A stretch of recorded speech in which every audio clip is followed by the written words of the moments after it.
Waalaikumsalam warahmatullahi Waalaikumsalam. wabarakatuh. Alhamdulillahirabbil alamin. Wassalatu wassalamu ala asyrafil mursalin wa ala alihi wa sahbihi ajmain. Amma ba'd. Yang kami hormati Rektor UIN Alauddin Makassar. Yang kami hormati Wakil Rektor UIN Alauddin Makassar. Yang kami hormati Dekan Fakultas Kedokteran dan Ilmu Kesehatan UIN Alauddin Makassar. Yang kami hormati narasumber Ayahanda Bapak Dr. Andi Armin Nurdin, MSc. Dan kepada seluruh partisipan, selamat bergabung, selamat datang di acara Alhamdik Webinar Series yang pertama yang dilaksanakan oleh Program Studi Pendidikan Dokter Fakultas Kedokteran dan Ilmu Kesehatan UIN Alauddin Makassar. Yang kali ini mengangkat tema berdamai dengan COVID-19 dalam kajian Islam dan kajian medis. Baik, selanjutnya mohon perkenan Pak Rektor untuk memberikan kata sambutan sekaligus membuka acara kita pada siang hari ini. Silakan, Prof. Baik, bismillahirrahmanirrahim. Assalamualaikum warahmatullahi wabarakatuh. Waalaikumsalam. Waalaikumsalam. Alhamdulillahi rabbil alamin. Wa bihi nasta'in ala umuri dunya waddin. Wassalatu wassalamu ala asyrafil anbiya wal mursalin Sayyidina Muhammadin wa ala alihi wa sahbihi ajma'in. Amma ba'd. Yang kami hormati para peserta seminar web seminar yang digagas oleh Fakultas Kedokteran dan Ilmu Kesehatan UIN Alauddin Makassar yang disebutnya sebagai Alhamdik Webinar Series. Apalagi itu Pak Dokter itu Alhamdik, saya lupa-lupa. Alauddin Health and Medical Conference. Alauddin Health and Medical Conference. Conference, ya. Alhamdik. Ya. Saya kira itu nama sponsor yang mensupport acara kita ini, Pak. Alhamdulillah sudah hadir Gurunda, Guruta, Profesor Dr. Kiai Haji Nasaruddin Umar, MA, sudah bersama dengan kita. Artinya narasumber kita ini sudah lengkap untuk acara kita ini. Nah, pada kesempatan ini, alhamdulillah hadir beberapa pimpinan UIN Alauddin Makassar. Saya lihat ada bergabung dan administrasi, ada juga beberapa rekan. Nah, terkhusus yang kami hormati Dekan Fakultas Kedokteran dan Ilmu Kesehatan, Dr. Syatira. Ya, ada beberapa wakil dekan, ada beberapa kapus, kepala pusat yang hadir bersama dengan kita. Dan izinkan kami menyampaikan apresiasi secara khusus kepada narasumber kita yang sangat otoritatif, kompeten untuk berbicara tema yang diangkat dalam webinar kita kali ini. Yang pertama ada Gurunda, Pak Kiai Haji Nasaruddin Umar, Pak Profesor Umar, ada mantan dekan Fakultas Kedokteran dan Ilmu Kesehatan Alauddin. Dan beliaulah yang berhasil menghadirkan jadi jejak-jejak Fakultas Kedokteran dan Kesehatan itu betul-betul ada di memori di tangan beliau yang berhasil membuat semacam legasi pendirian dari prodi kedokteran. Ya, Bapak Dr. Andi Armin Nurdin yang nantinya juga akan memberi beberapa materi yang pastinya biasanya lebih menarik dan sangat unik. Dan hadirin yang kami muliakan, yang saya tidak bisa sebut namanya satu persatu, tema kita adalah berdamai dengan COVID-19, perspektif Islam dan medis kedokteran. Ini menjadi sangat menarik karena ada tokoh nasional kita yang sangat kita banggakan, Imam Besar Masjid Istiqlal, Gurunda, yang akan berbicara dari perspektif agama.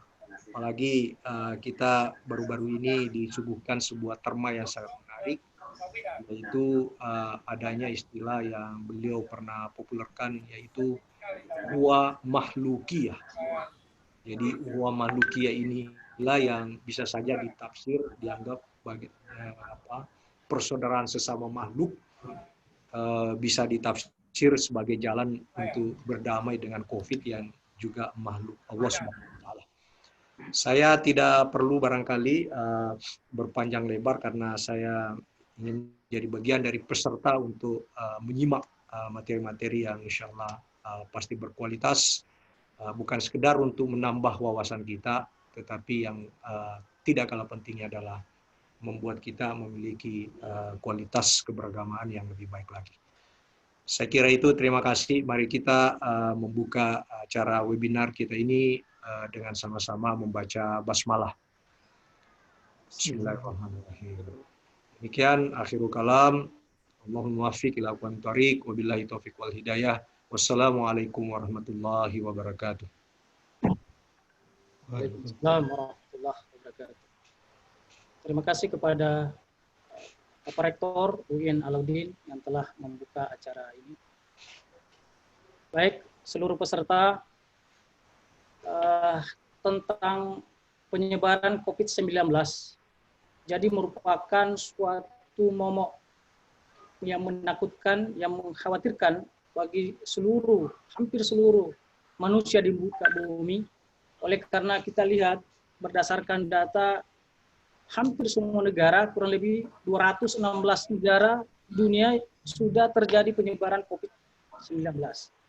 Dan berdasarkan data, angka kematian untuk kasus ini saat ini mencapai hampir kurang lebih 316.000 orang. Terkhusus untuk Indonesia, data kemarin, berdasarkan data kemarin tanggal 20 Mei 2020, jumlah kasus sudah mencapai 19.189 kasus. Dengan angka kematian sudah 1.242 orang. Ini artinya bahwa penyebaran COVID-19 ini memiliki dampak yang sangat luar biasa, bukan hanya tentu di bidang kesehatan, pelayanan kesehatan, tetapi seluruh aspek kehidupan, termasuk mungkin aspek ekonomi, sosial, bahkan mungkin dunia pendidikan. Baru-baru ini Badan Kesehatan Dunia WHO menyatakan bahwa virus COVID-19 ini akan sulit dihilangkan di bumi ini dalam waktu singkat. Oleh karena vaksin atau obat untuk menghentikan virus ini sampai saat ini belum ditemukan.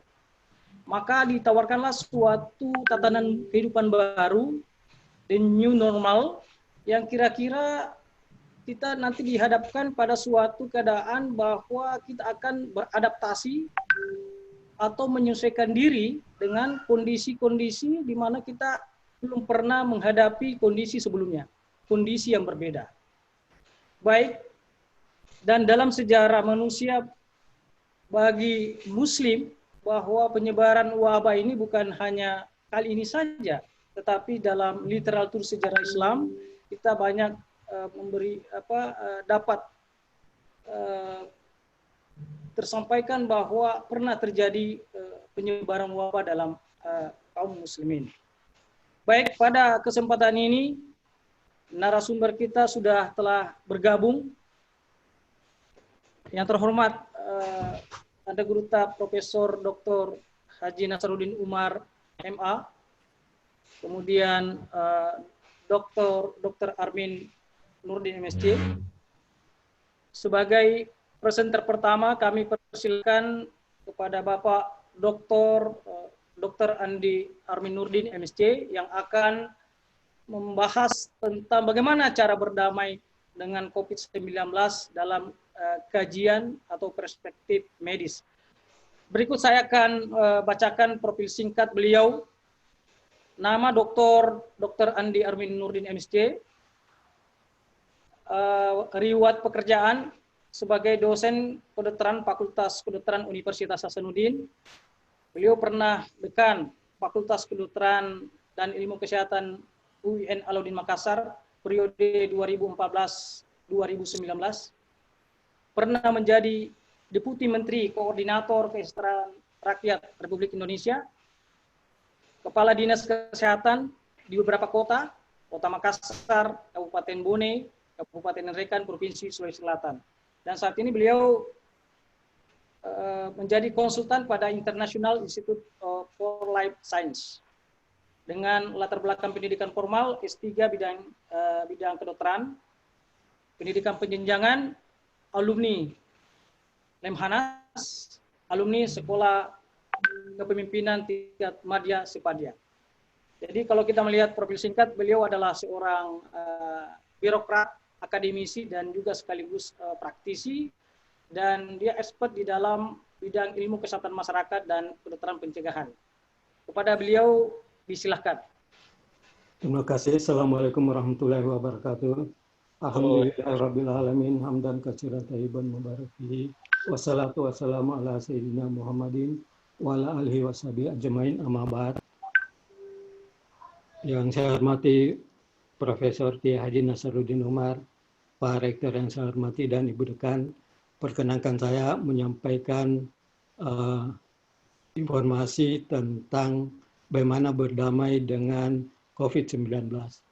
Dalam sejarah sejak ribuan tahun yang lampau, wabah itu selalu memperbaiki kehidupan manusia, memperbaiki kualitas kehidupan manusia. Semua wabah yang pandemi di seluruh dunia. Kita melihat bahwa di bawah bumi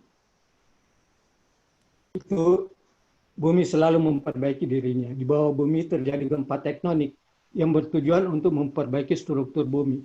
Struktur bumi ini penting untuk keseimbangan, untuk mencegah tabrakan dengan asteroid dan planet lain. Di atas bumi terjadi wabah yang bertujuan untuk memperbaiki kehidupan. Yakinlah bahwa setelah COVID-19 akan ada kehidupan yang jauh lebih baik. Kita lihat sejarahnya. Kita lihat kematian kelam atau Black Death di Eropa yang terjadi pada tahun 1350. Itu menewaskan puluhan juta orang yang disebabkan oleh pes. Pes ini disebabkan oleh tikus. Tikus menyerang banyak petani dan akhirnya banyak petani yang meninggal. Nah, apa hikmah di balik itu? Yang pertama adalah runtuhnya sistem feodalisme, berubah menjadi sistem ekonomi. Dulu tidak ada pembayaran dengan uang. Nah, setelah wabah ini, maka sistem ekonomi modern mulai berkembang dan pembayaran itu menggunakan uang kontan. Kemudian dengan hilangnya banyak petani, maka Eropa mengembangkan teknologi pertanian untuk menggantikan para petani.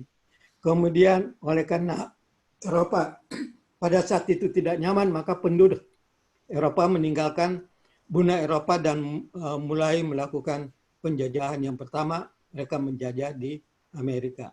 Nah, di Amerika, orang Eropa membawa banyak penyakit, membawa wabah, dan menyebabkan wabah di Amerika, dan populasi di Amerika berkurang drastis dari 60 juta menjadi 6 juta. Apa hikmah di balik itu? Maka hutan menjadi luas oleh karena penduduk kurang, hutan bertambah sama dengan luasnya Perancis, menurunnya karbon dioksida, menurunnya suhu, sehingga bumi pada saat itu menjadi baik, sehingga dapat bertahan sampai saat ini. Nah, damai apa yang akan saya jelaskan di sini dengan COVID? Yang pertama, bahwa pendidikan akan lebih modern. Pada saat ini sebelum COVID-19, itu masih terjadi tatap muka dalam memberikan perkuliahan. Clinical skills lab atau praktek klinik itu masih dalam tatap muka. Apa artinya? Bahwa dibutuhkan kampus yang besar untuk menampung jumlah mahasiswa dan dibutuhkan teaching hospital yang besar. Setelah COVID nanti, lihatlah bahwa kita mulai pembelajaran menggunakan e-learning dan keterampilan menggunakan game. Ini saya pernah lihat di suatu kantin di luar, itu mahasiswa kedokteran sedang bermain game dengan sangat seru, dan setelah bermain game saya dekati, saya tanyakan apa yang mereka lakukan. Ternyata mereka sedang ujian CSL, sedang ujian menggunakan game. Dan kasusnya pada saat itu adalah resusitasi jantung paru. Dan skor yang diperoleh pada saat game itulah nilai ujian mereka. Apa artinya ke depan dengan maraknya e-learning ini adalah kita tidak membutuhkan lagi kelas-kelas, tidak ada lagi tembok-tembok kelas yang membatasi kita. Kelas kita adalah seluas dunia ini dan menggunakan teknologi e-learning. Akhirnya kampus ini tidak dibutuhkan kampus yang besar. Perguruan tinggi yang besar yang banyak juga tidak dibutuhkan. Nah, kampus ini kita bisa hibahkan kepada kaum duafa atau kita membuat laboratorium yang besar. Ke depan nanti UIN Alauddin itu bisa membuka universitas yang seperti Global University. Jadi Pak Rektor, Prof. Hamdan atau Wakil Rektor, Prof. Mardan bisa memberikan kuliah di UIN Alauddin dan pesertanya adalah seluruh mahasiswa yang ada di dunia ini. Nah, kalau ini kita lakukan, maka UIN menjadi kampus yang pertama yang membuka semacam Global University dan menampung mahasiswa dari seluruh dunia. Itu hikmahnya. Yang kedua adalah damai kedua, yaitu pelayanan kesehatan yang akan semakin canggih ke depan dan juga semakin murah. Pada saat ini kita pasien masih bertatap muka dan dokter untuk pemeriksaan. Dokter masih sangat dekat dan pasien sehingga dokter mudah tertular penyakit, pemeriksaan fisik dan sebagainya. Dan juga pemeriksaan penuhnya menggunakan alat kesehatan yang mahal. MRI misalnya 40 miliar, CT scan 10 sampai 20 miliar. Sangat mahal. Bagaimana ke depan? Ke depan sekarang adalah berkembang Internet of Things dan Big Data. Akan dibentuk satu artificial intelligence. Sekarang sudah mulai terbentuk, sudah mulai dilakukan oleh teman-teman dan saya terlibat di dalamnya. Misalnya, kita membuat barcode. Barcode itu ada di HP. Di HP itu, kalau kita ingin melakukan pemeriksaan laboratorium, tinggal lendir kita simpan di atas lab barcode tersebut dan hasil-hasil lab akan muncul semua. Barcode juga yang di HP bisa dipasang di dada dan kita bisa mendiagnosis penyakit-penyakit yang ada di dada. Juga bisa terlihat dipasang di kening dan kita bisa melihat stroke di mana pembuluh darah pecah. Jadi bayangkan dengan barcode saja kita bisa menggantikan alat-alat kesehatan yang begitu mahal. Nah, demikian juga berhubung kematian dokter dan tenaga kesehatan lainnya sangat banyak akibat COVID-19 ini, maka ke depan kontak dokter dan pasien akan berkurang. Injeksi misalnya, ini jarum suntik yang menggunakan sensor. Dia akan menghindari saraf, sehingga semua orang yang disuntik itu akan tidak merasakan sakit sama sekali. Maka pasca COVID juga tenaga medis dan paramedis itu akan tergantikan oleh mesin untuk mengurangi kontak langsung. Dengan demikian dibutuhkan perubahan kurikulum pendidikan kedokteran dan kesehatan yang harus berubah drastis. Ke depan untuk mendiagnosis kita tidak menggunakan lagi PCR, tapi medical Google. Kacamata yang bisa melihat langsung DNA manusia, mutasi DNA pada manusia. Kita bisa mengetahui dia akan menderita kanker atau menderita kencing manis sebelum mereka menderita penyakit-penyakit tersebut. Damai yang ketiga adalah bahwa Allah Subhanahu wa Ta'ala akan menghentikan wabah ini melalui mutasi DNA dan manusia akan berdamai dengan COVID-19. Sepanjang sejarah manusia, sejak adanya wabah ribuan tahun yang lampau sampai hari ini, tidak ada wabah yang berhasil dihentikan oleh manusia. Tidak pernah ada wabah dihentikan oleh manusia. Malah ribuan jenis penyakit yang ada di muka bumi ini tidak satu pun yang telah dibasmi oleh manusia, kecuali dieradikasi untuk penyakit cacar. Yang lain tidak ada. Pada zaman dahulu, untuk menghentikan wabah sebelum Rasulullah datang, manusia itu dibunuh. Setiap penderita wabah dibunuh. Ini adalah wabah, kalau kita ingat surat Al-Fil, ini wabah ini mengandung nanah dan tubuhnya akan lepas satu persatu. Ini wabah pada zaman dahulu. Nah, bagaimana Rasulullah mencegah wabah adalah yang pertama, tidak mendekati sumber penyakit, ya, dan tidak membawa penyakit ke orang-orang yang sehat. Pada saat ini kita tidak tahu siapa yang sehat dan siapa yang mengandung penyakit, siapa yang tidak, siapa yang mengandung COVID, siapa yang tidak. Sehingga social distancing adalah hal yang sangat perlu. Nah, kita bermain dulu dengan DNA di mana Allah akan merubah DNA sehingga wabah ini akan terputus. Vaksin tidak akan memutuskan wabah penyakit. Vaksin hanya akan memberikan imunitas orang per orang. Dan untuk herd immunity butuhkan universal coverage. 90% manusia itu divaksinasi baru bisa tercapai. Nah, Allah menghentikan dengan cara yang sangat indah dan cara yang sangat mudah. Manusia itu terdiri dari miliaran triliunan sel. Di dalam sel manusia ada kromosom. Kalau kita urai kromosom ini, terdapat gen dan DNA. Di dalam DNA itu ada pasangan asam basa, adenin, guanin, sitosin, dan timin. Tidak usah kita hafal ini. Ini adalah sekuensi genetik yang saya lakukan pada saat berada di Jepang selama 1 bulan. Ini adenin, timin, guanin, adenin, dan sebagainya.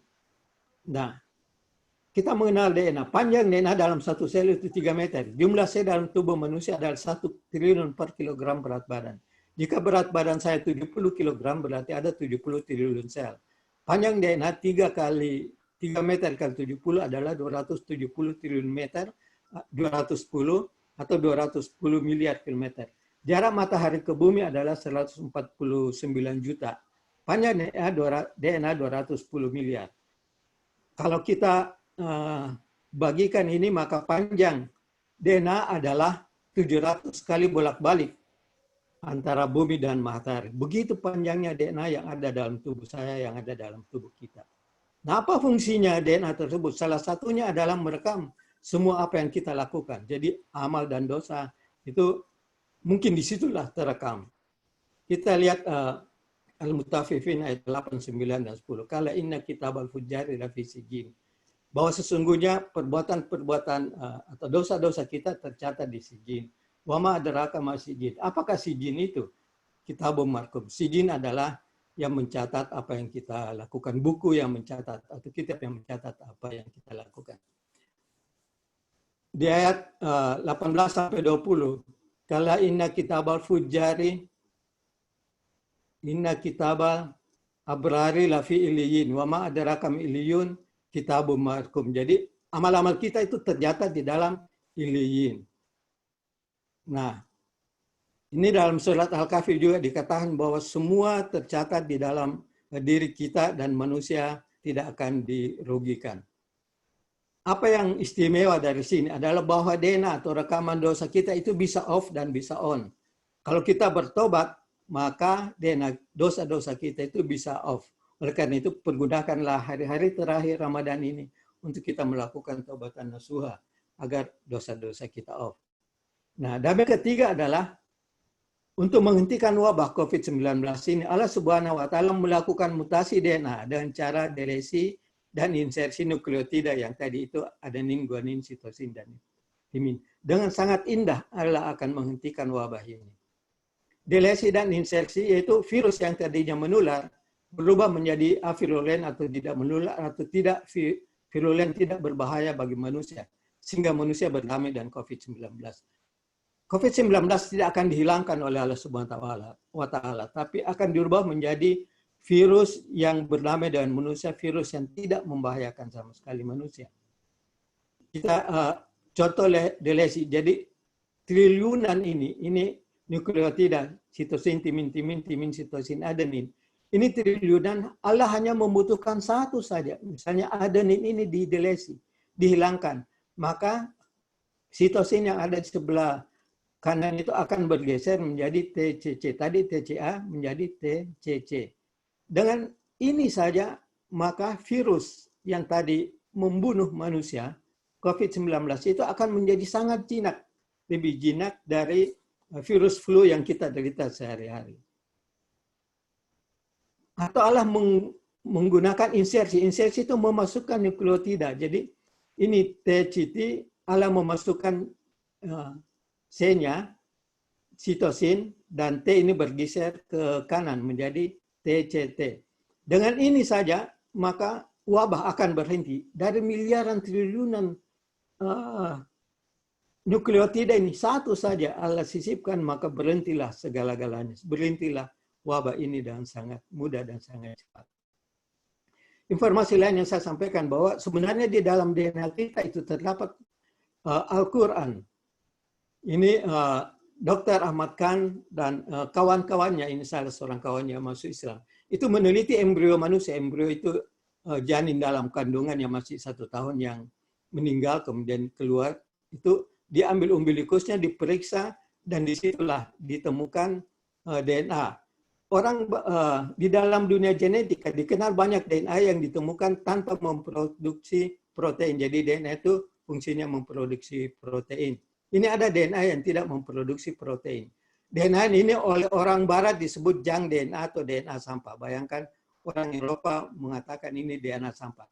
Padahal di dalam junk DNA tersebut ada untayan firman-firman Allah. Ada Al-Quran yang ditemukan.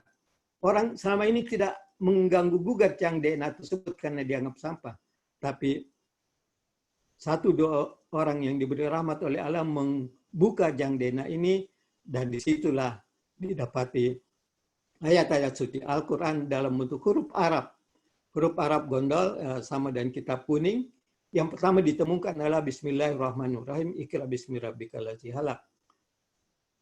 Nah, bahwa sesungguhnya kami telah menurunkan Al-Quran dan sesungguhnya kami pula yang menjaga. Jadi Al-Quran itu terjaga, akan terjaga, tidak akan berubah. Kenapa? Karena dia ada dalam diri kita, dia ada di dalam DNA kita. Maknanya adalah, yang pertama, semua manusia pada awalnya atau secara genetik itu beragama Islam. Tetapi lingkungan yang merubahnya menjadi fenotipe, itu menjadi non-muslim. Jadi seandainya tidak ada orang tua, tidak ada bapak, tidak ada ibu, semua manusia itu Islam. Tapi orang tua lah yang merubahnya menjadi non-muslim. Nah, bagaimana dia menjadi non-muslim? Itu DNA yang mengandung ayat-ayat suci Al-Quran itu menjadi off, sehingga dia menjadi non-muslim. Kemudian, kenapa ayat-ayat Al-Quran mudah dihafal? Beda dengan tesis yang kita buat atau skripsi yang kita buat, tidak bisa kita hafal. Itu karena Al-Quran ada di dalam kromosom kita, ada di dalam otak kita, ada dalam diri kita. Tesis, disertasi, dan sebagainya tidak ada di dalam tubuh kita. Nah, DNA yang berisi Al-Quran pada non-muslim itu menjadi off. Jadi hati-hatilah, jangan sampai DNA Al-Quran kita itu off. Makanya pada saat menjadi dekan, saya mewajibkan semua mahasiswa kedokteran untuk menghafal Al-Quran. Input mahasiswa kita itu tidak ada yang santri ya. Jadi dari sekolah umum dan banyak di antara mereka tidak bisa mengaji.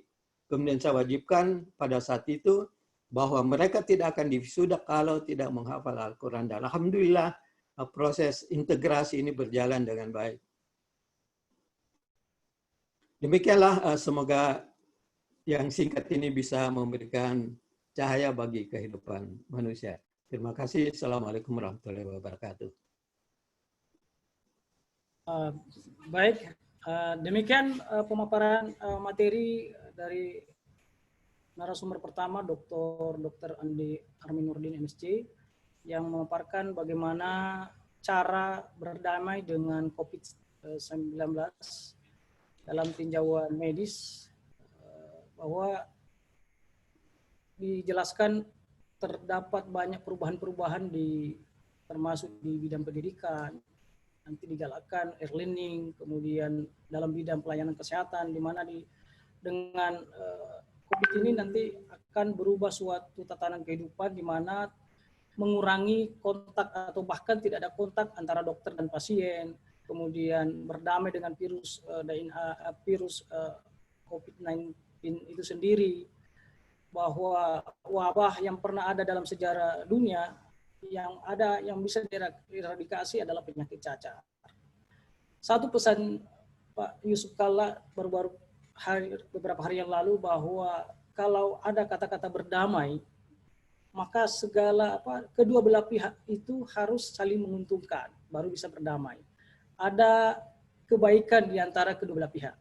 Baik, untuk selanjutnya kita lanjut kepada materi kedua dengan narasumber Al-Mukarram Anggota Profesor Dr. Haji Nasaruddin Umar MA.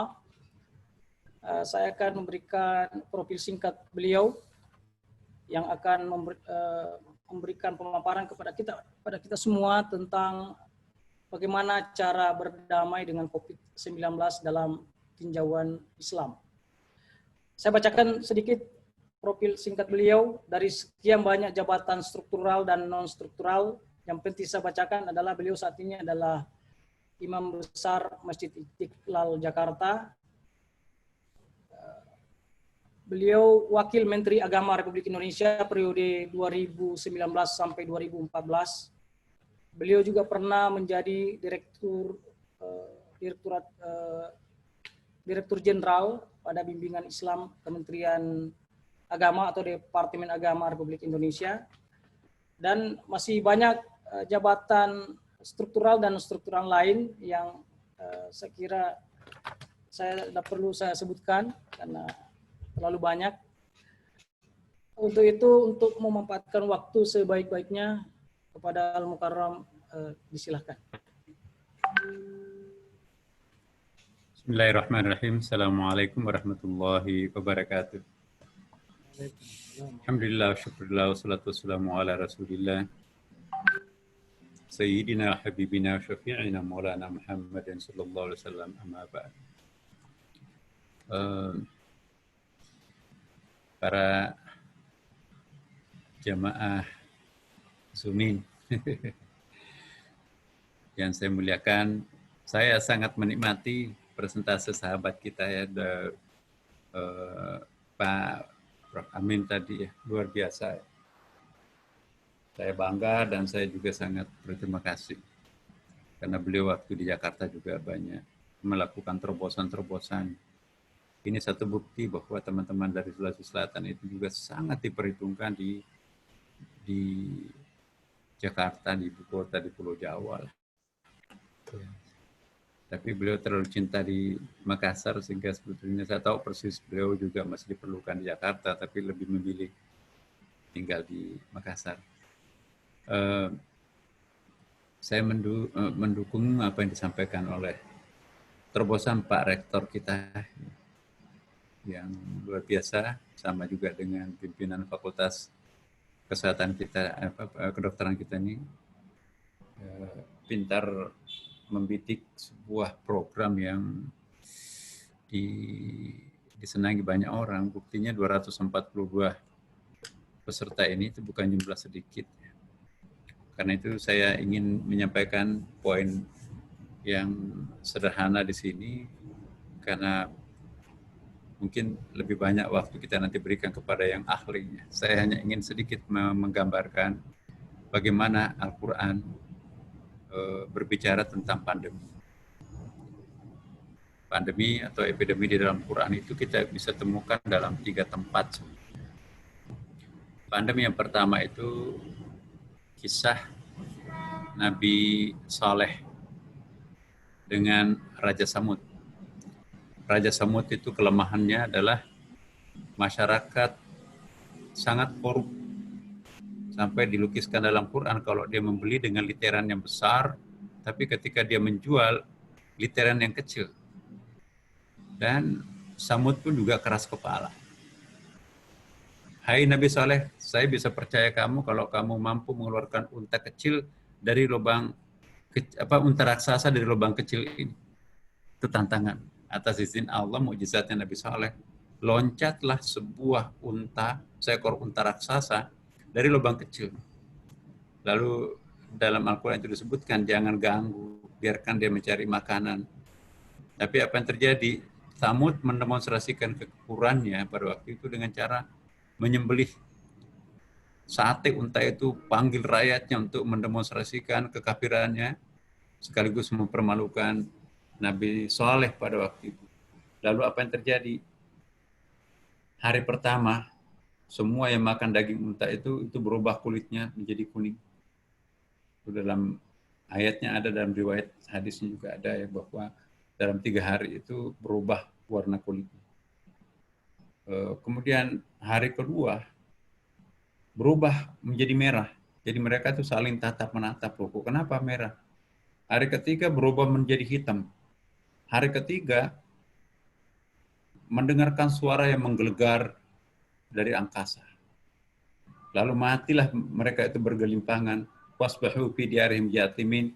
Matilah mereka itu bergelimpangan di rumahnya masing-masing. Ya, itu ada seorang profesor yang ahli sejarah penyakit ya, Dr. Carol Opitz namanya itu. Mungkin Pak Prof tahu, Pak Armin tahu bahwa Profesor Opitz ini membahas kemungkinan besar unta itu yang membawa virus. Karena buktinya Nabi Saleh dan umat yang percaya terhadap Nabi Saleh yang tidak makan daging unta itu nggak berubah warna kulitnya. Kenapa warna kuning? Itu mungkin persoalan virus itu menyerang empedunya. Dan muncullah penyakit kuning. Lalu keluar perdarahan pada pori-porinya, istilahnya berubah warna kulitnya menjadi merah. Gitu.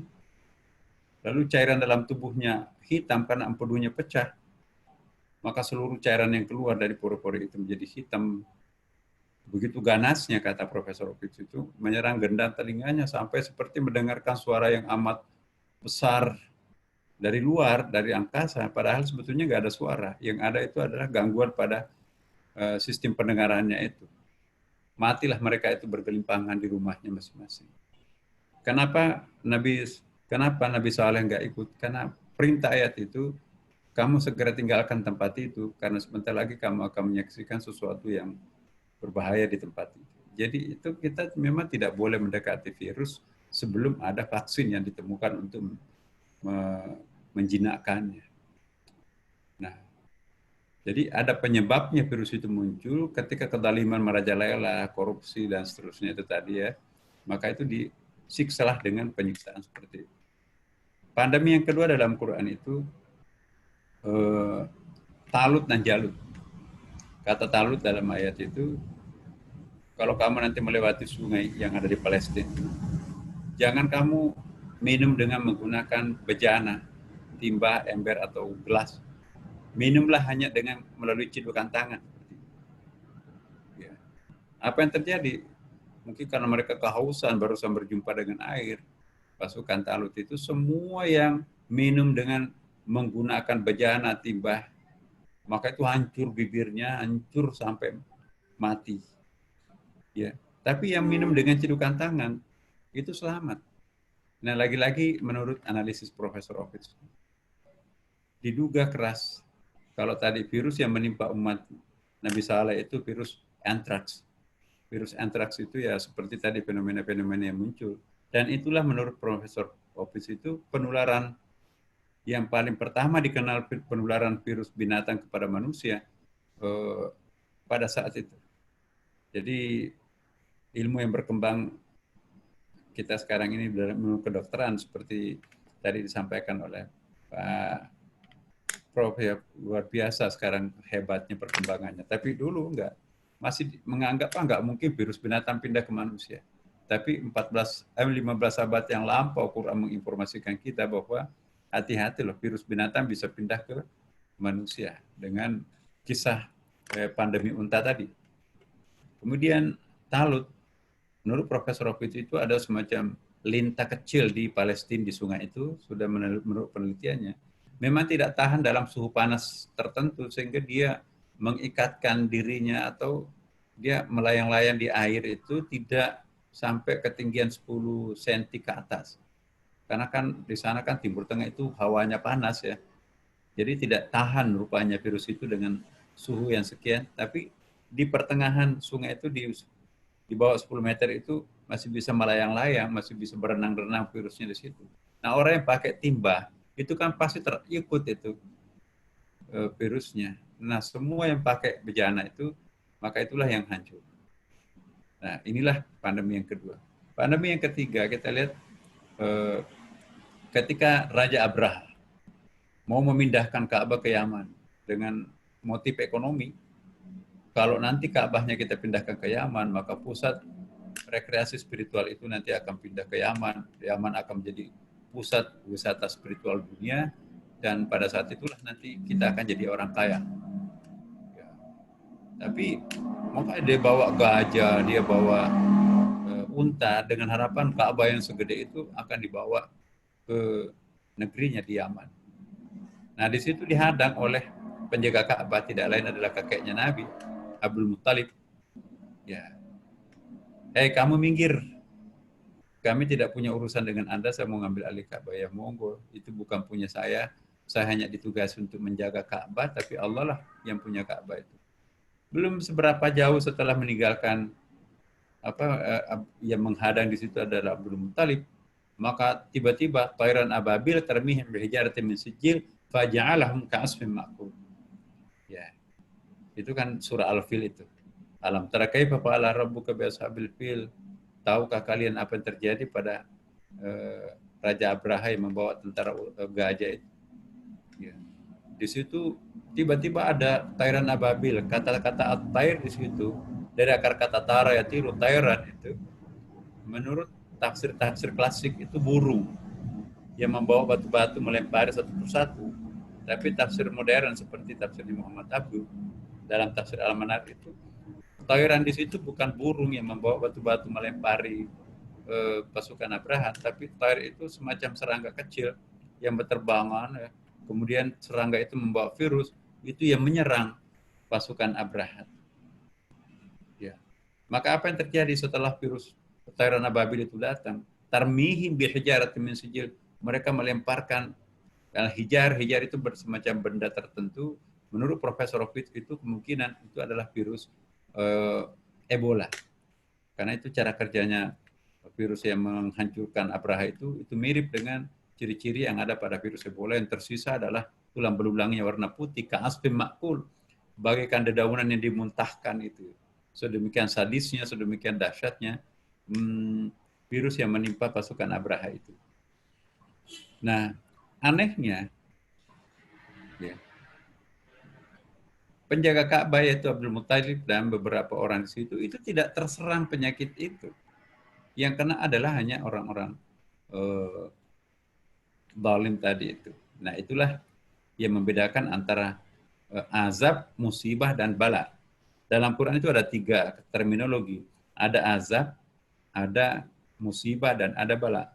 Kalau azab itu hanya menimpa orang-orang kafir, tidak menimpa orang beriman. Maka itu Nabi Nuh selamat, Nabi Ayub, Nabi Nuh selamat daripada banjir karena naik di perahu itu kan. Kemudian Nabi Saleh selamat dari virus itu. Kemudian juga siksaan-siksaan umat terdahulu itu selamat. Yang celaka itu adalah orang kafir. Tapi kalau musibah seperti COVID-19 ini, itu musibah. Musibah itu menimpa orang mukmin dan orang kafir. Tsunami di Aceh itu bukan hanya orang kafir yang meninggal, tapi orang-orang beriman juga. Nah, tapi kita bersyukur karena doanya Rasulullah SAW kepada Allah pada waktu itu, dia minta 3 doa prioritas, 3 permintaan Nabi, 2 diantaranya diterima dan 1 yang ditolak. Ketiga permintaan Rasulullah itu, ya Allah, jangan pernah engkau menimpakan azab terhadap umat. Ya, seperti umat-umat sebelum aku, sangat mengerikan. Yang kedua, mohon jangan pernah membuat umat kami nanti itu prematur. Akhirnya nanti tidak ada lagi kelanjutan umat Islam di masa depan. Dan yang ketiga, mohon jangan umat kami terpecah belah. Yang pertama dan yang kedua diterima, tapi yang ketiga tidak diterima oleh Allah Subhanahu wa taala.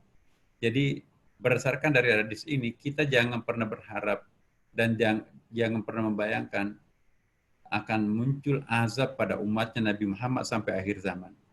Karena apa?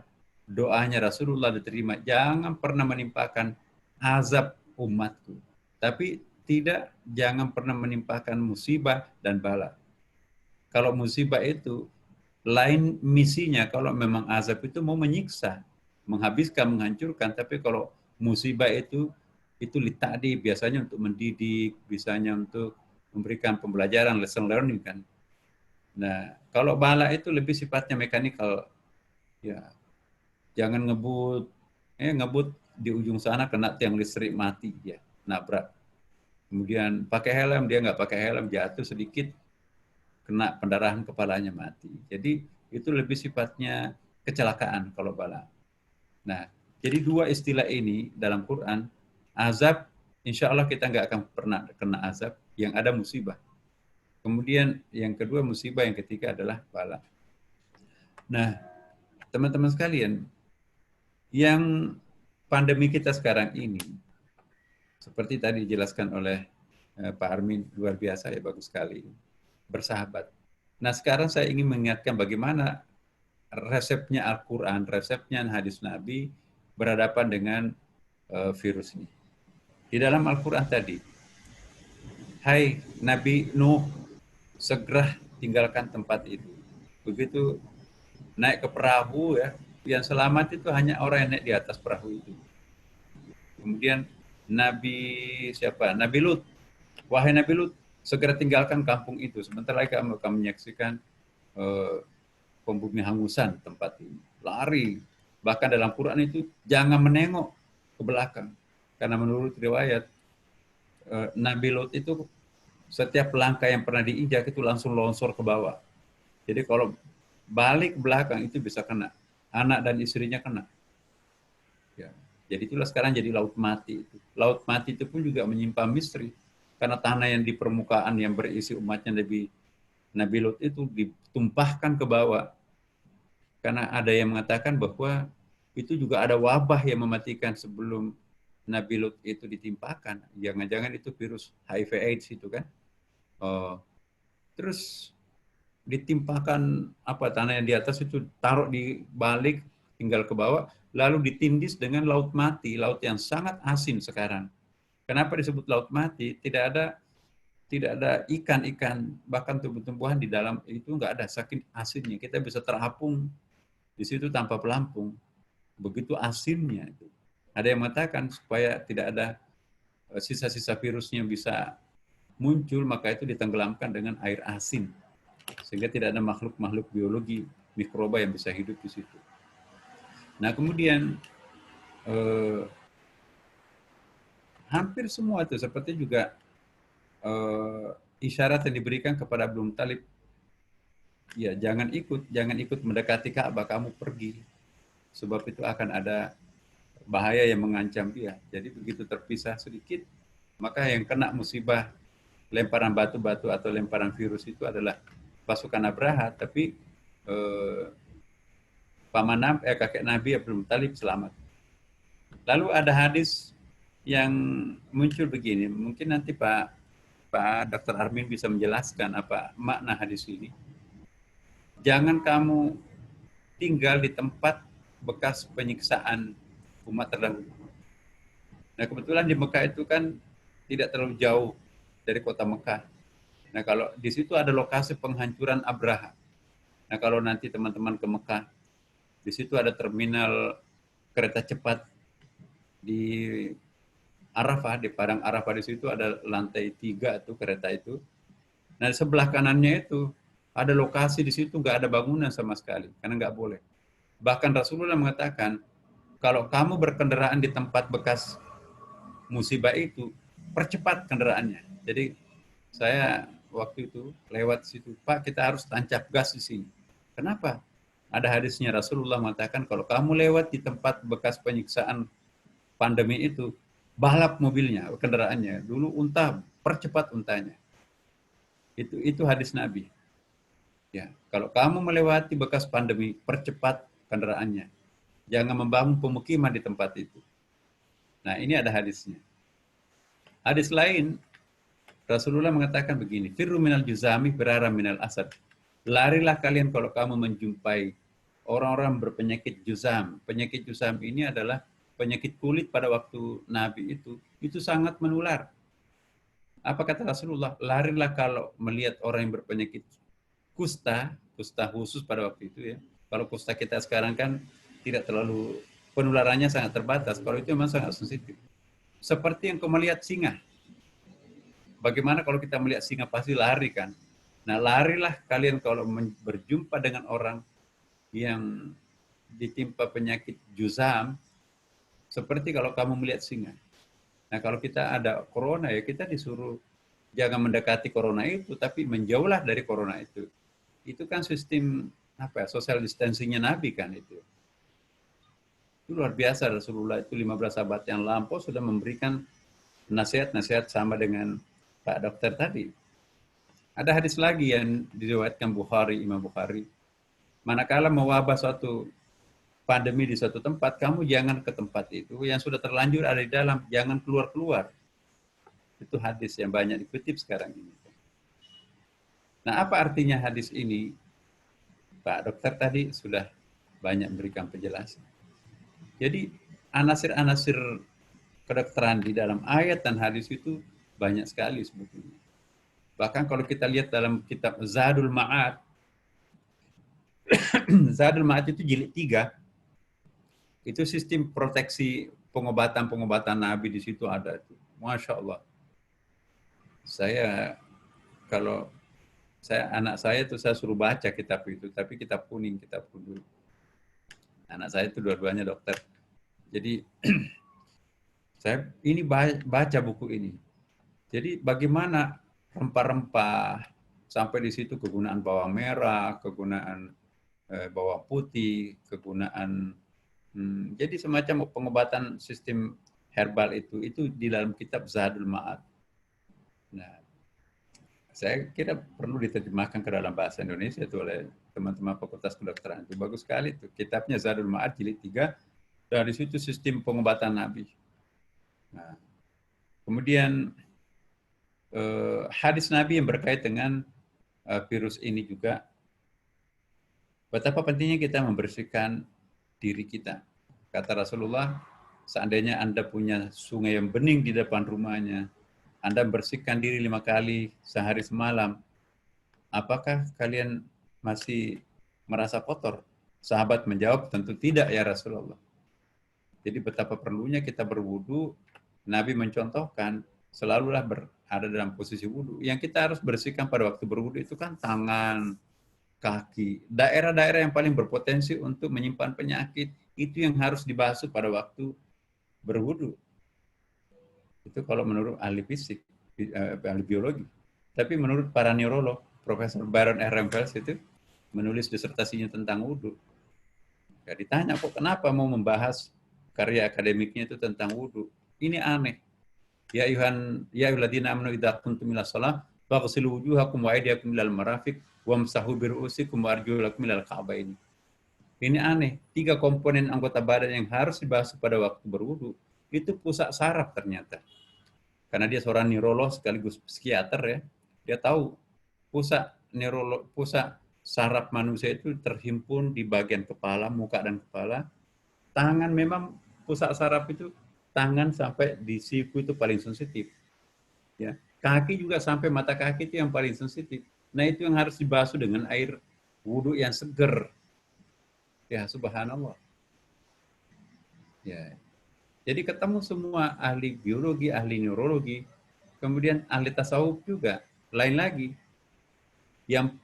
Yang harus dibasuh pada waktu berwudu ialah ternyata organ tubuh yang paling sensitif sering berdosa, ya kan. Misalnya tangan, berapa tanda tangan fiktif yang pernah ditandatangani tangan ini kan?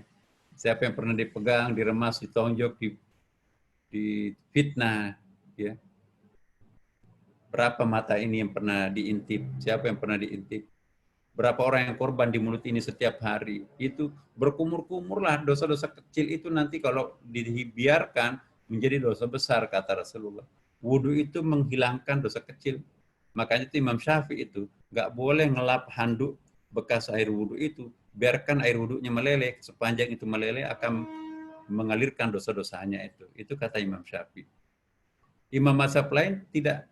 Sepanjang tidak berubah bau, warna dan rasanya, itu boleh dipakai berwudu. Itu bukan air mustakmal. Kalau Imam Syafi'i, pokoknya ada percikan air wudu di bawah 2 kula itu nggak boleh dipakai berwudu. Ditanya dalam kitabul ada kan. Kalau kalian melihat tetesan air wudhu itu lebih hitam daripada tinta hitam. Karena mengalirkan dosa-dosa itu sendiri kan. Nah, subhanallah. Telinga, kaki ini kemana gentayangan setiap hari. Yang paling sensitif berdosa itu yang harus dibasuh pada waktu berwudu. Jadi perintah Allah itu luar biasa. Kan? Saya kira inilah teman-teman yang ingin saya sampaikan, bahwa artinya mari bersahabat dengan virus corona. Nah ini satu lagi, jangan menghina, jangan takabur lah, memusuhi. Itu corona itu siapa sih sebetulnya? Apa misinya, apa visinya? Jangan-jangan dia akan tentaranya Allah kan? Utusan Allah untuk membenarkan manusia itu. Kapasitas kita sebagai khalifah mungkin sudah nggak benar. Ya. Maka itu kalau orang itu menjadi khalifah tidak benar, maka tidak ada konsep taskhir. Ada kan ayatnya tuh. Wa sakhkhara lakum ma fis samawati wa ma fil ardh. Allah menundukkan apa yang di langit dan apa di bumi. Tunduk tuh. Laut membawa kontainer kita ke Amerika. Tapi sekarang berubah. Laut itu menjadi tsunami. Angin berfungsi sebagai penyerbukan, perkawinan. Ya buah-buahan itu kan menerbangkan putik-putiknya tuh. Nah, sekarang jadi angin puting beliung menghabiskan rumah orang. Apalagi gunung-gunung itu sebagai awatada. Ya enak tempat rekreasi, memberikan kesuburan tanah. Tiba-tiba batuk satu persatu, muntah satu persatu. Nah apalagi? Nah, hujan yang tadinya itu menghidupkan tumbuh-tumbuhan, tumpah dari langit itu banjir habis semuanya. Ini isyarat bahwa alam ini sudah tidak mau tunduk lagi kepada manusia. Kenapa? Karena melampaui batas dalam menjadi khalifah. Nah, corona ini juga jangan-jangan utusan Tuhan untuk membenarkan, naik ke dalam rel yang benar. Karena kalau enggak, itu kamu enggak akan sampai ke tempat tujuan.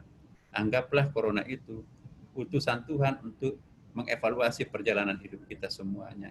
Jangan memusuhi musibah, tapi cintailah Tuhan.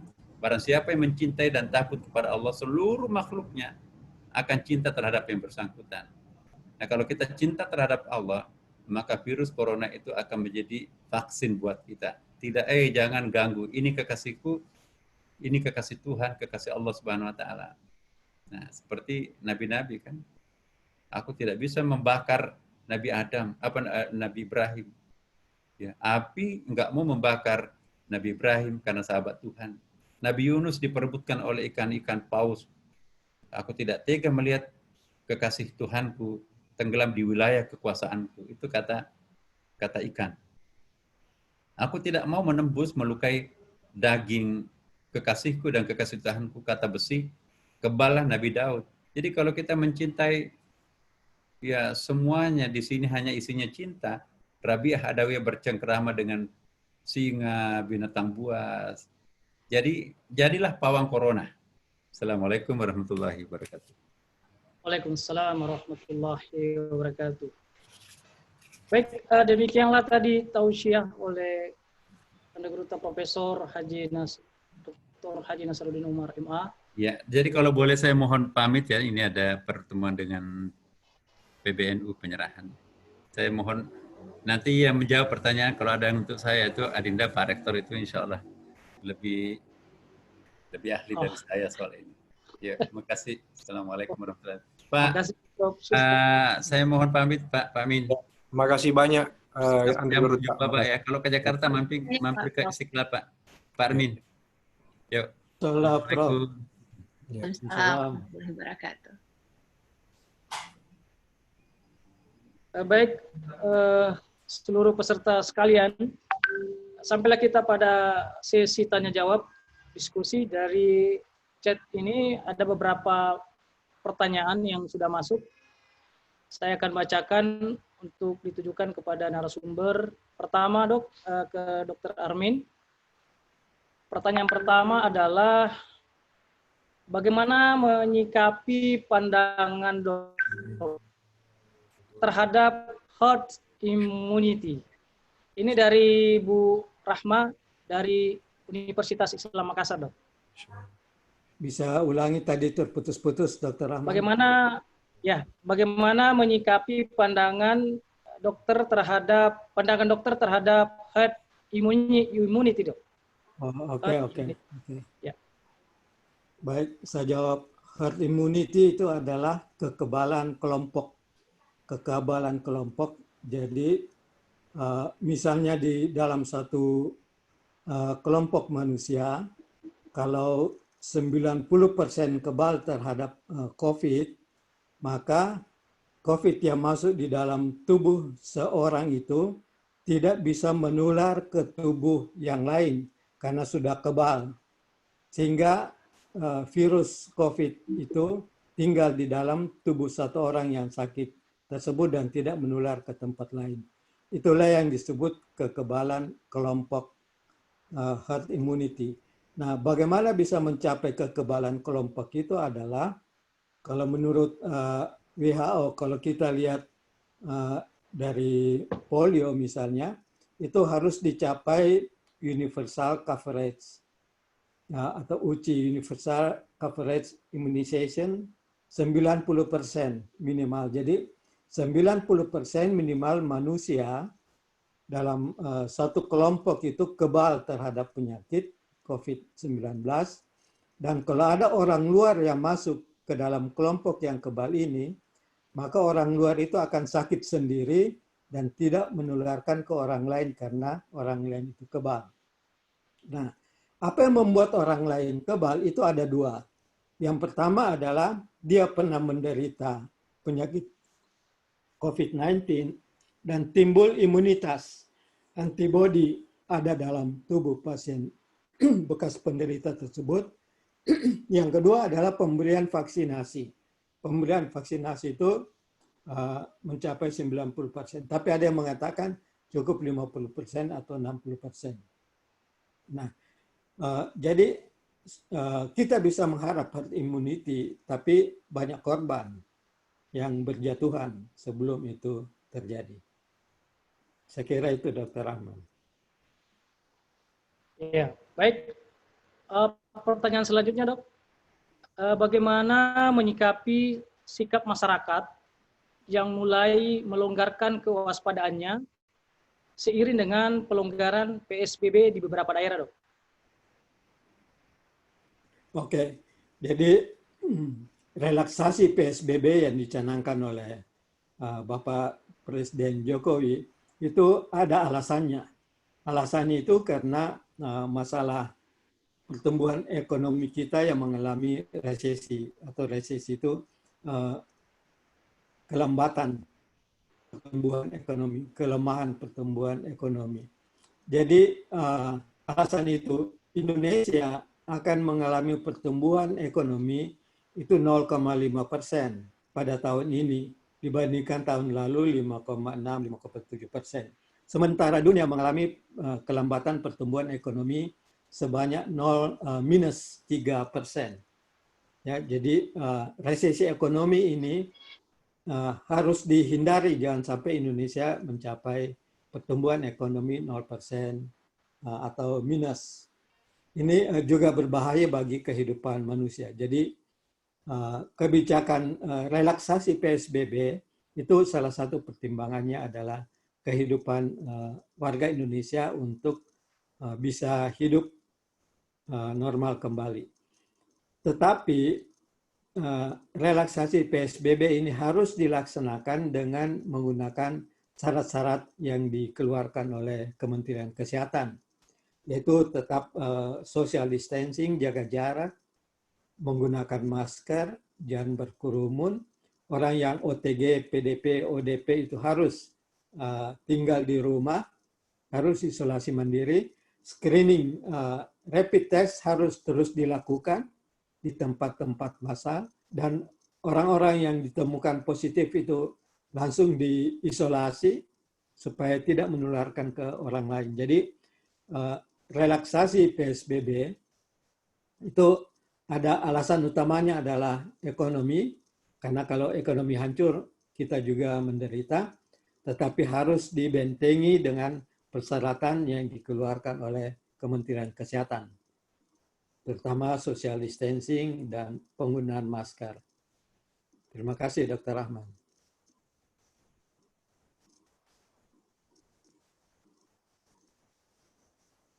Saya tidak dengar.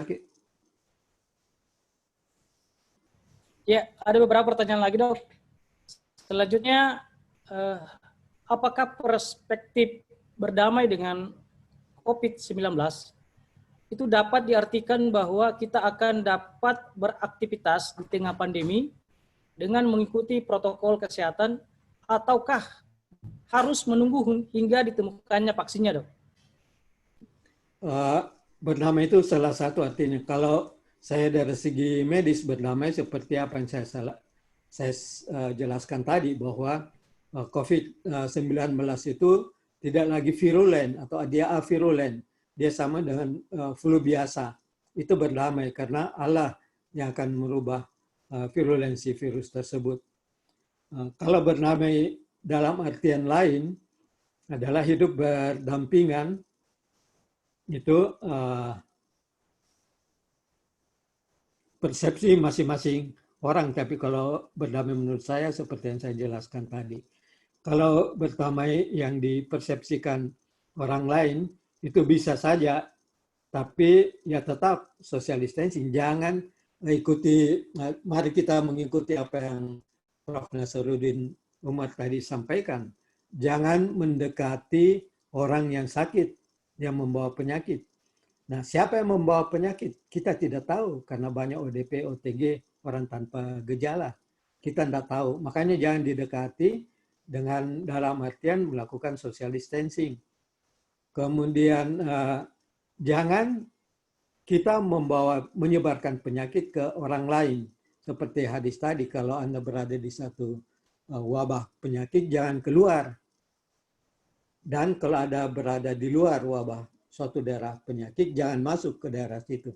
Jangan keluar, artinya jangan kita yang kemungkinan membawa virus corona ini kita keluar, kita tularkan ke orang lain.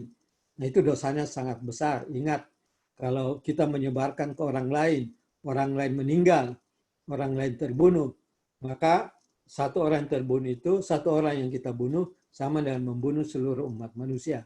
Itu bahayanya. Jadi social distancing, kalau perlu kita periksa DNA kita mengandung virus atau tidak, dan itulah yang harus dilakukan dalam relaksasi PSBB. Periksa rapid test semua masyarakat yang berkerumun, sehingga diketahui kalau ada yang positif langsung ditangkap. Tangkap dalam arti yang positif. Itu berdamai seperti itu. Silakan. Makasih, Dok.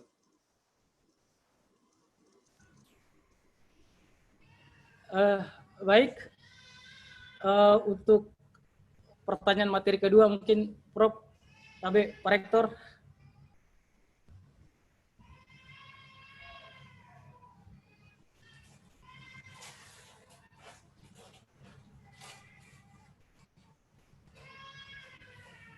Untuk Dr. Armin masih ada pertanyaan ini, Dok.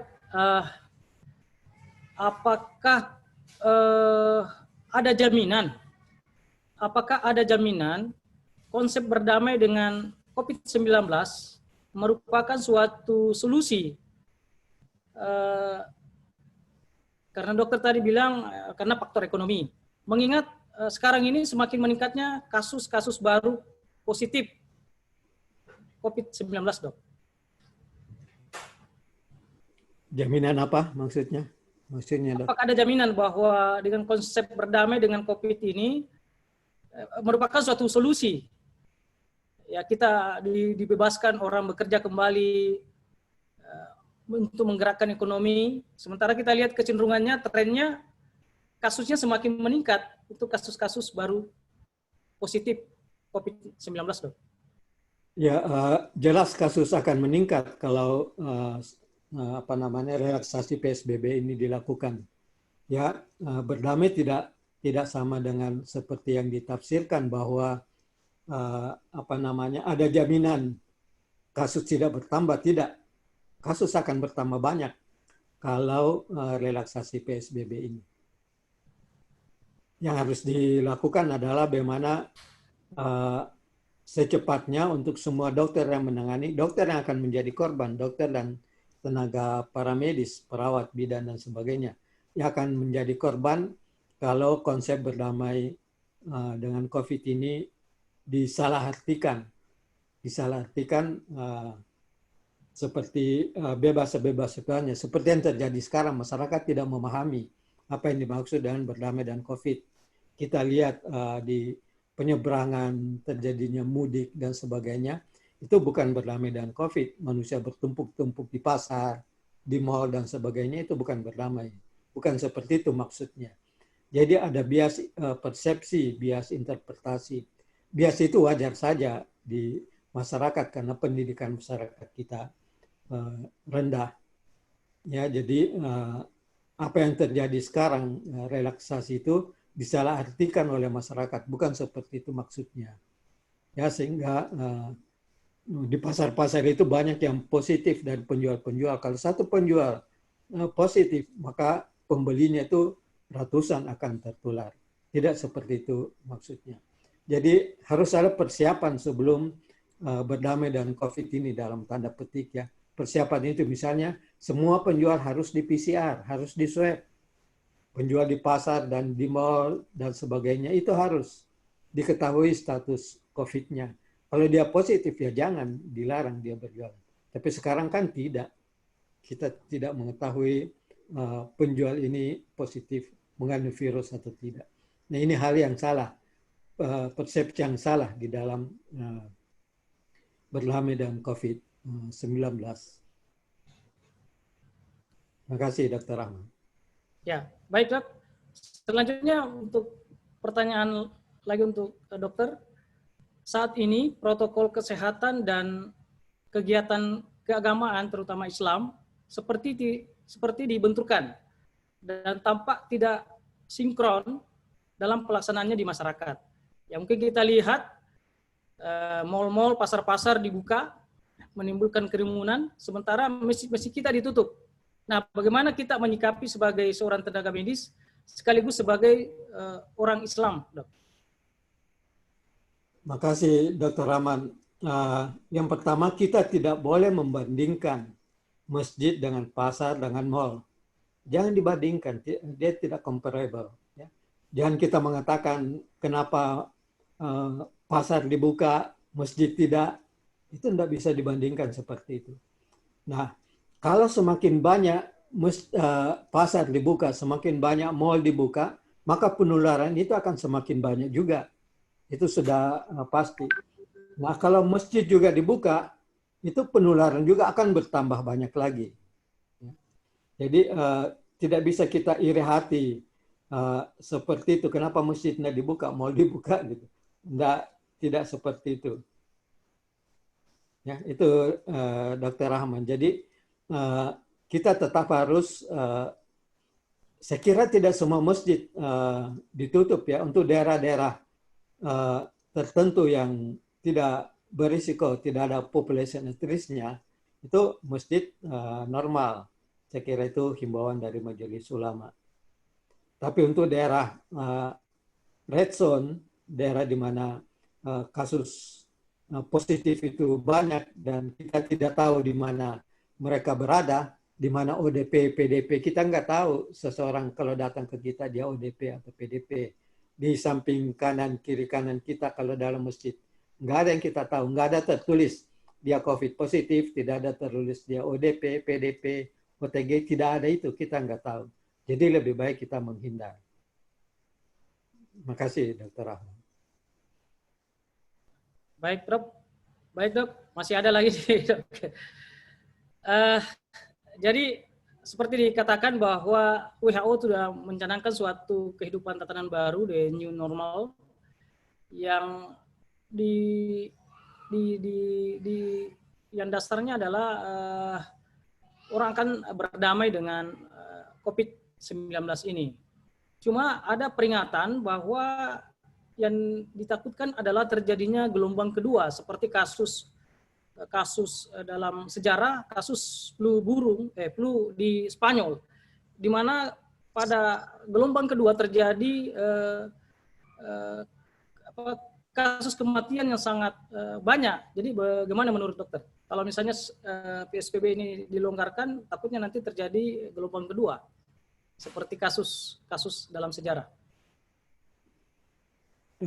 Baik dokter, saya lanjutkan yang tadi tentang masjid yang ditutup itu, kita tidak membenci masjidnya ya, bukan masjidnya yang dibandingkan di salah apa namanya.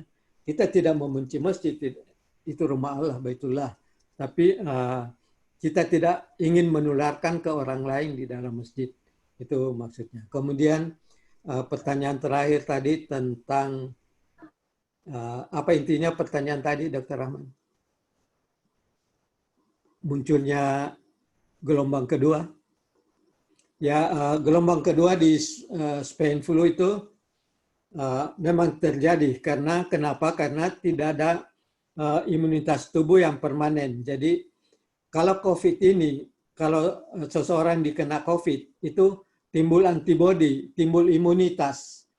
Tetapi kalau imunitas ini sifatnya sementara, maka dia bisa tertular lagi. Kalau imunitas ini sifatnya permanen, tetap ya seperti pemberian vaksin polio dan sebagainya itu dia tetap campak dan sebagainya, dia antibodinya tetap, maka tidak akan dia tertular lagi setelah tertular sebelumnya. Kalau COVID-19 ini tidak, antibodi yang dibentuk oleh manusia itu tidak permanen, maka dia akan kena 2 kali.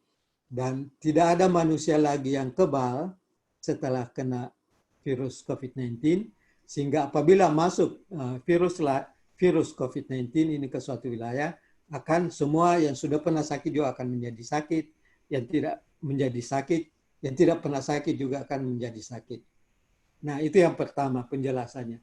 Yang kedua adalah virus itu paling mudah melakukan mutasi genetik, mutasi DNA yang tadi saya jelaskan. Jadi kalau kita membuat vaksin sekarang menurut WHO selesai 2021 dan diberikan vaksinasi ke masyarakat, kalau virusnya berubah, vaksin itu tidak ada gunanya lagi.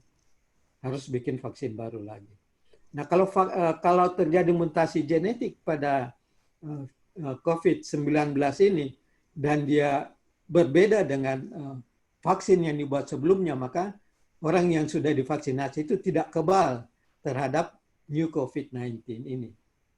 Itu juga menyebabkan terjadinya gelombang kedua. Kaitannya dengan PSBB tidak ada kaitan langsung. Ya, tetapi dengan PSBB pasti kasus akan meningkat. Ya, pasti itu kasus akan meningkat kecuali Allah menghendaki yang lain. Terima kasih Dr. Rahman. Ya, maksudnya pelonggaran PSBB itu pasti kasus akan meningkat kalau terjadi pelonggaran. Ya. Baik dok, sebagai seorang akademisi dok, ini sisi akademisi nih dok.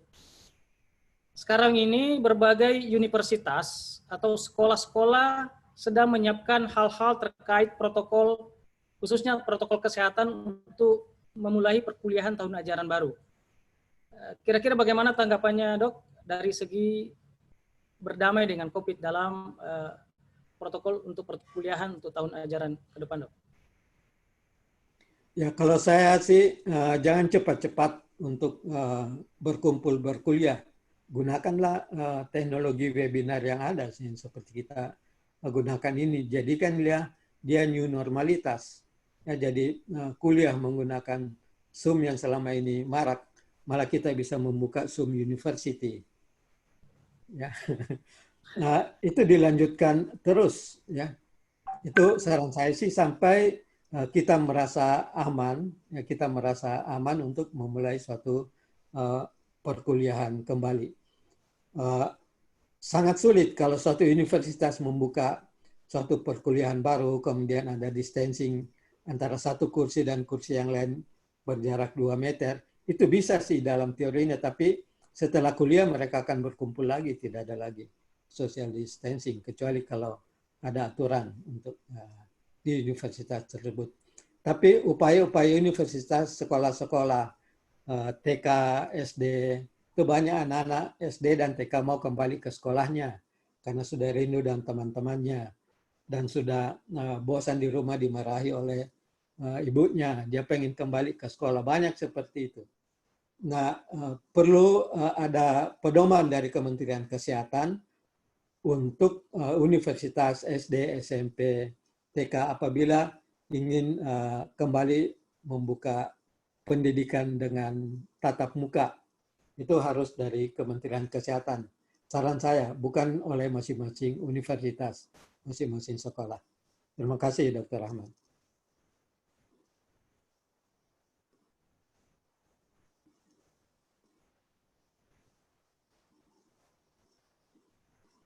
Terima kasih, Dr. Rahman. Ya. Ya, baik dokter. Saya kira untuk pertanyaan untuk dokter sudah cukup. Kepada seluruh peserta, terima kasih atas pertanyaannya. Terkhusus untuk pertanyaan yang ditujukan kepada The Guruta Profesor Dr. Haji Nasruddin Umar MA akan diteruskan melalui sekretaris beliau, dan semua peserta yang bertanya untuk beliau akan usahakan untuk dijawab melalui fitur chat WA. Sekali lagi, terima kasih kepada seluruh peserta. Waktu sekarang sudah menunjukkan 14.05. Jadi tadi saya akan melaporkan bahwa jumlah peserta yang terdaftar kurang lebih 500 orang, yang sempat bergabung dengan kita kurang lebih 400 orang. Sekira itu. Kepada seluruh narasumber, pertama ke Bapak Dr. Andi Armin Nurdin MSc, kepada Anda Guruta Profesor Dr. Haji Nasruddin Umar MA yang atas kesempatan dan kesediaannya meluangkan waktunya untuk memberikan kita materi yang sangat bermanfaat dalam konteks berdamai dengan virus COVID-19 ini. Mungkin mengakhiri kegiatan kita atas nama Program Studi Pendidikan Dokter Fakultas Kedokteran dan Ilmu Kesehatan UIN Alauddin Makassar, mengucapkan kepada seluruh peserta yang telah bergabung dan menyimak sampai dari awal sampai akhir kegiatan. Dan mungkin dari Dr. Armin ada closing statement terkait materi kita hari ini. Dr. Armin, monitor.